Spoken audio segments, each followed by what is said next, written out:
Hello friend, good morning. মো lifestyle ব্লগে তোমাদের আরও একবার ওয়েলকাম আর অনেক অনেক ভালোবাসা। আশা করি তোমরাও ভালো আছো আর আমিও বেশ ভালো আছি। তো আজকের দিনটা হলো বৃহস্পতিবার আর এখন বাজে সকাল 6টা আর এখন থেকেই আমি আমার ব্লগটা স্টার্ট করলাম তোমাদেরকে সাথে নিয়ে। তো চলো আজকের দিনটা শুরু করা যাক। তো প্রতিদিনের মতন সকালবেলায় উঠে আমি দরজাটা খুলে তারপর তোমার একটু জল দিয়ে নিলাম। তারপর যে ঘরে তোমার জানলা আছে সেই জানলাগুলো একটু খুলে দিই, কারণ ভোরবেলায় দেখবে বাতাসটা যেটা ঢুকে সেটা খুব ঠান্ডা আর ভালো লাগে। তো সেই জন্য সকালে উঠেই আমি খানিকক্ষণের জন্য জানলাগুলো খুলে দিই। আবার যখন রোদটা বেশ পরিমাণে ওঠে তখন আমি জানলাগুলো আবার বন্ধ করে দিই। আর এখানে কটা আম ছিল সেগুলো এখন যেয়ে রান্নাঘরে রেখে দিই। তো চলো এদিকে আমি ছেলের স্কুল ব্যাগটা রেডি করে দিই। ছেলে ওয়াশরুমে আছে, আমার টিফিন বানানো কমপ্লিট হয়েছে আর উঠেছি আমি সকাল 5টায় আর ব্লগটা স্টার্ট করলাম 6টার থেকে। তো এটা আমার প্রতিদিনই অভ্যাস। ছেলের স্কুল থাকে বলে আর ছেলের গাড়ি চলে আসে 6:30 থেকে 6:40-এর মধ্যে সে চলে যায়। তো এখন ছেলে স্কুল চলে যাওয়ার পর আর হাজব্যান্ড অফিস চলে যাওয়ার পর এখন আমি ঘরের যা যা কর্ম আছে সেগুলো করতে শুরু করেছি। তো এখন প্রথমেই আমি ডাইনিং টেবিলটাকে পরিষ্কার করে নিচ্ছি, যেহেতু খাওয়া হয়েছে সেই জন্যে। তো যেটা বলছিলাম, সকাল থেকে যদি একটু বুদ্ধি করে আমরা আমাদের কাজগুলো করে নিতে পারি তাহলে দেখবে সময়ের মধ্যে কিন্তু কমপ্লিট হয়ে যায়। সেটা আমি কিভাবে করছি সেটাই আজকে তোমাদের সাথে আমি শেয়ার করছি।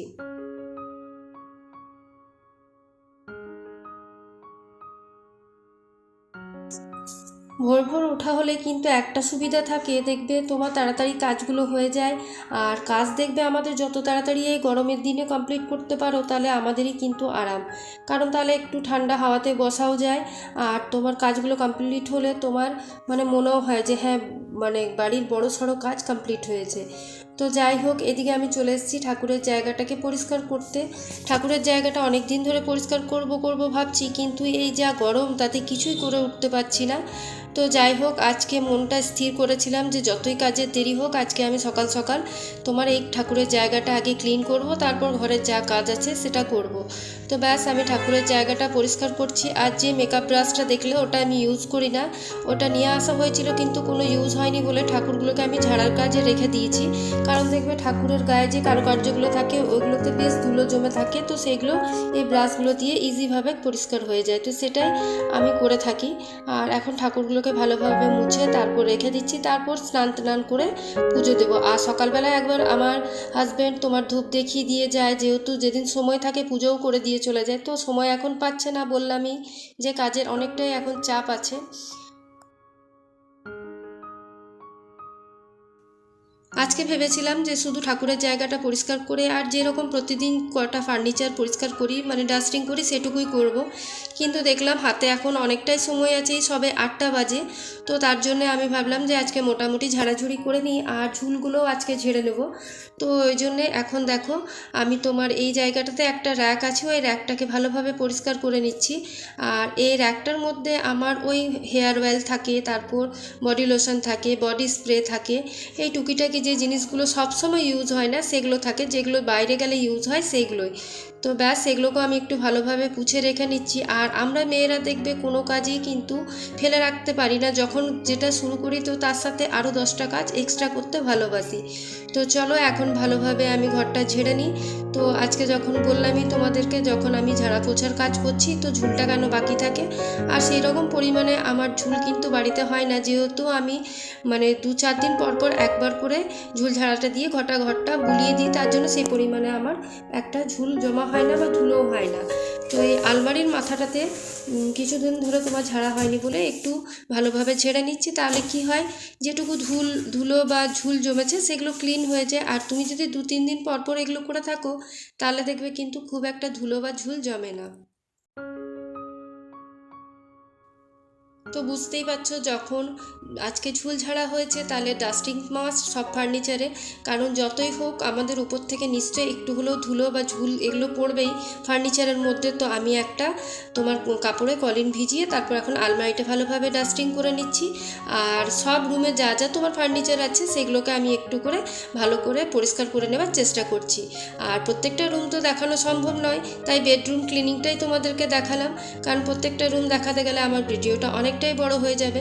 আর ঝুল বা কিছু তোমার ঝাড়লেই দেখবে এরকম ধুলো আর ঝুল পড়ে কিন্তু প্রচণ্ড নোংরা হয় জিনিসপত্র, তো সেটা এখন একটু ভালো করে পরিষ্কার করে নিলাম। তো এখন তোমার এই রুমটা দেখো পরিষ্কার হয়েই গেছে, ব্যাস বেডটা একটু পরিষ্কার করে নিলেই আমার হয়ে যাবে। আর এই রুমটা তো বলেইছি তোমাদেরকে সেরকমভাবে ইউজ হয় না, কেউ এলে গেলে আর এক ছেলে পড়তে বসলে তবেই হয়। তো ব্যাস এখন আমি বেডটা ভালোভাবে টান টান করে পেতে তারপর ভালোভাবে ঝেড়ে নিই, যেহেতু প্রত্যেকটা ঘরের বললাম ঝুলগুলো ছেড়েছি, তো তোমার বেডের মধ্যেও পড়েছে, তো আজকে আর তোমার বেডশিটগুলো চেঞ্জ করছি না, শুধু একবার করে ঝেড়ে নেব, তাহলেই আমার হয়ে যাবে।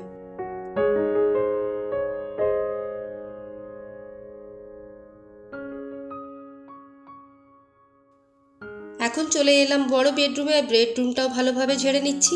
তারপর আমি একদম সোজা চলে যাবে তোমার বাথরুমে যে কতগুলো বাসি কাপড় আছে সেগুলো ভিজিয়ে দিতে হবে। আর এগুলো জানো তো অন্যদিন আমি সকাল সকাল ভিজিয়ে ফেলি, তো আজকে যেহেতু ওই যে বললাম ঠাকুরের কাজ এইসব করবো বলে আর কিছু কাজ আগে করিনি, আগে ঠাকুরের জায়গাটা পরিষ্কার করলাম, তারপর বাসি কাজকর্মে তোমার হাত দিয়েছি। তো এখন কাপড়গুলো খানিকক্ষণ ভিজিয়ে রেখে দিই, যতক্ষণ তোমার ভিজবে ততক্ষণ আমার বাকি এই যে ঘরের ঝাঁটা দেওয়া, তারপর ঘর মোছা এগুলো হয়ে যাবে।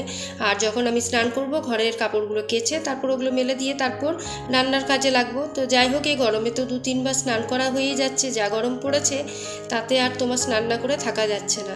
তো চলো, আমি যা যা কাজ সেগুলো আজকে তোমাদেরকে শেয়ার করলাম। অবশ্যই ভিডিওটা যদি ভালো লাগে তো অবশ্যই একটা লাইক, কমেন্ট, শেয়ার আর চ্যানেলটাকে সাবস্ক্রাইব করে আমার পাশে থেকো।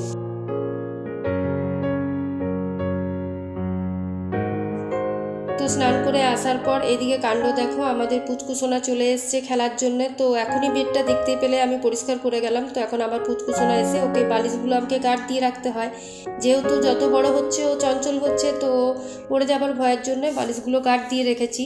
তো আমার বেশিক্ষণের মতন তোমার বিছানা পরিষ্কার থাকে না, খানিকক্ষণ পরে আবার এলোমেলো হয়ে যায়। আর এই চাদরগুলো ওর সাথে কথা বলতে বলতে আমি পাট করে নিচ্ছি, যেহেতু এগুলো কালকে কেচেছিলাম আর রেলিংয়ে মেলা ছিল, তো সেগুলো এখন নিয়ে এলাম আর সেগুলো এখন তোমার গুছিয়ে রাখলাম।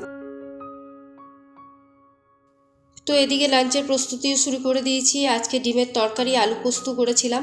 আর এদিকে দেখাচ্ছি তোমাদেরকে, দেখো 4টা ডিম সিদ্ধ হতে দিয়েছিলাম, তো গরমে একটা ডিম আমার বেকার গেল, মানে দেখলাম একটা কেমন পচা পচা গন্ধ, আর ডিমটা ছাড়ালাম তো ভেঙে গেল। তো যাই হোক, আজকে ডিমের ঝোল আর তোমার আলু পোস্ত, আমের টক আর তোমার শাক ভাজা, এই দিয়ে আজকের লাঞ্চটা তোমার কমপ্লিট করেছিলাম। আর সত্যি বলতে গেলে গরমে কিন্তু এই টক জিনিস দিয়ে, মানে দই, আমের টক এগুলো দিয়েই খাওয়া যাচ্ছে, কোনো তরকারি সবজি কিন্তু সেই পরিমাণে কিন্তু আমরা খেতে পারছি না।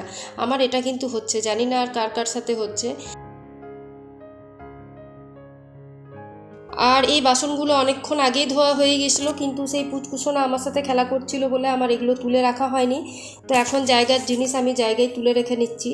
তো এখন যেহেতু প্রচণ্ড গরম, তো রুটিনটা আমার অনেকটাই চেঞ্জ হয়ে গেছে, চেঞ্জ বলতে অনেকটাই চেঞ্জ। বেলা বেড়ে যাওয়ার আগে সমস্ত কাজ কমপ্লিট করার চেষ্টা করি, না হলে কিন্তু গরমে অনেকটাই কষ্ট হয়। আর এখন তো সব জায়গায় যা বিশ্রী ধরনের গরম পড়েছে সেটা তো আমরা শুনতেই পাচ্ছি। তো যাই হোক, আজকের ভিডিওটা এখানেই শেষ করলাম, কালকে আবার একটা নিউ ব্লগ নিয়ে তোমাদের সাথে দেখা হবে। আজকের মতন এইটুকুই, ভালো থেকো, সুস্থ থেকো, টাটা।